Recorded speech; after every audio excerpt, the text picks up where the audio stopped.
When the hell does it stop? It stops when we find a cure.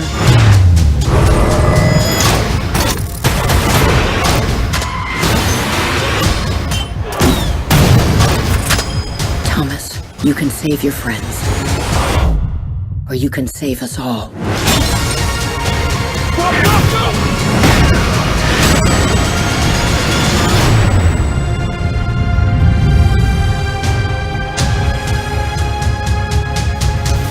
Please tell me.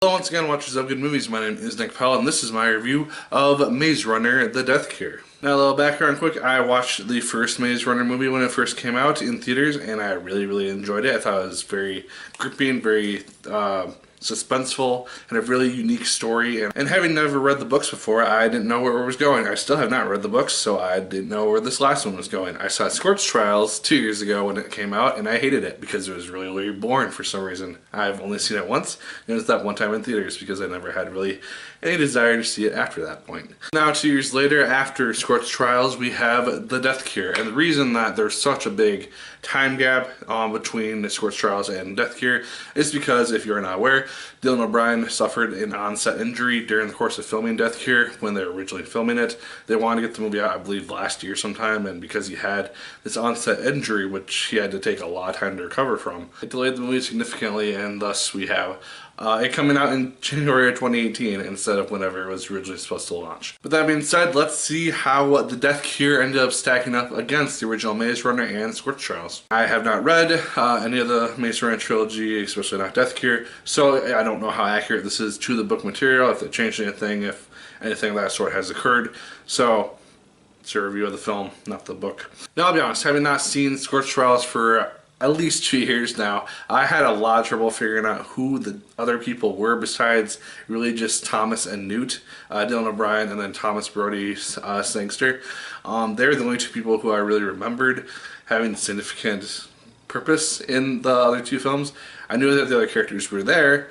I didn't remember their roles or how they came into the story, though, for the most part, aside from, obviously, Teresa as well. But as this is the end of the trilogy, we have this big mounting attack on the capital of Wicked, which is a big organization, which is trying to find a cure for this virus, which is infecting people and causing them to become raging psychopathic monster creature things.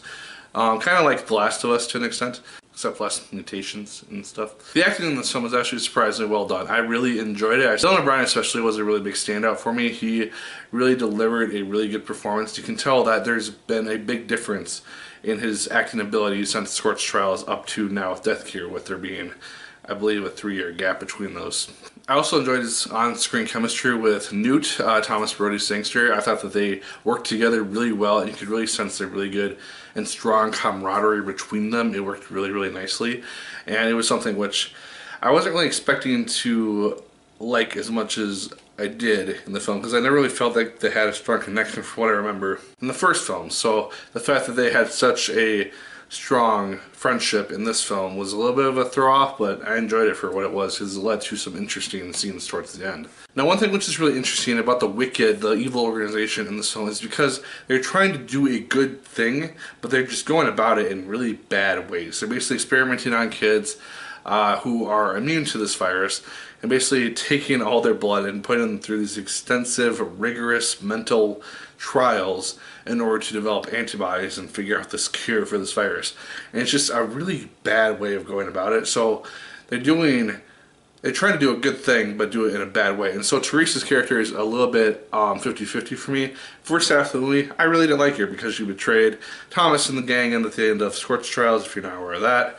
And so she's with Wicked for the majority of this film. You can tell that she really does believe in what they're doing, but she becomes less and less absorbed by that idea as the movie progresses, and she sees how unlikely it is to even produce a cure in the first place. About halfway through the film, the main characters, or at least Thomas, Newt, and another character who I won't reveal, they end up in this big city, the last city that's left standing, and the effects of this place are really cool. The CGI that goes into the work here looks fantastic.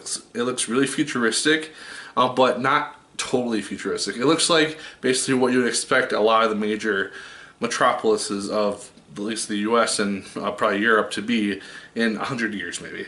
And it's just really neat to see that play out. The action scenes as well, I thought were really well done, really well choreographed. I didn't really notice a whole lot of framing issues or cuts or anything like that. There probably were, but I just didn't really take note of it. And then the third act is when just things go crazy and it feels like a war zone. And it's really exciting to see, and it's also kind of terrifying because you see this huge invasion of the city take place.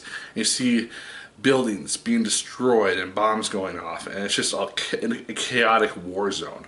And it's just kind of a terrifying thing to see play out because it is PG-13, so you don't see like heads being blown off or anything, but you do get the sense that this is kind of a life or death situation, and it's a really not great place to be at the moment. That said, it's mainly towards the end of the film that I had my main issues. For the most part, it's pretty easy to follow story-wise, and I really had a fun time watching the film unfold. It is very much a story of convenience because things that happen to these characters are just kind of following a line that they need to follow in order to get certain things to take place. It's very much a young adult fiction trilogy type of formula, so you do get used to that and you kind of have to accept it. But towards the end of the film, there's a discovery made about a certain individual, and then there's just really seemingly bad choices which are done in regards to that individual, who seems to be like the savior of mankind essentially, and people are still trying to kill that person. And it's just like, why would you do that when you know that this person is basically the only key to your survival and the survival of basically the rest of the human species? It makes no sense to me. And then in the last scene, or at least the last 5 minutes, I'll say, where it's basically the epilogue to the whole trilogy essentially, and we see what happens to all the surviving characters. It doesn't really make a lot of sense because of something which is revealed about maybe 2/3 of the way through the film in regards to the virus, which is now taking place. And so they don't really address how it's not going to affect anyone anymore, or if this cure is somehow mass distributed, or what is going on with that. So that's something which kind of did bug me a little bit towards the end, because it's just it's a big loophole that's left open, which is like, these people are probably all going to die in like a month. You'd think so, at least with the knowledge that you have about the virus. But maybe I just missed some detail or some line, or there's something in the book which explains it. I hope not, but that would make sense, I guess. But that being said, Maze Runner: The Death Cure, I did overall really enjoy it for the most part. It's probably on par with my enjoyment of the original Maze Runner film, to be honest with you. Exciting, it has stakes.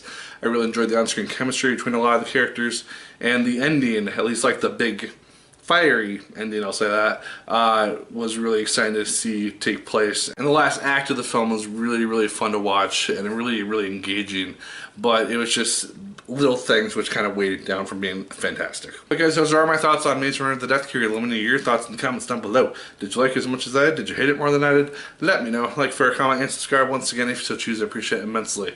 And as always, people, my name is Nick Pell, and once again, keep on watching.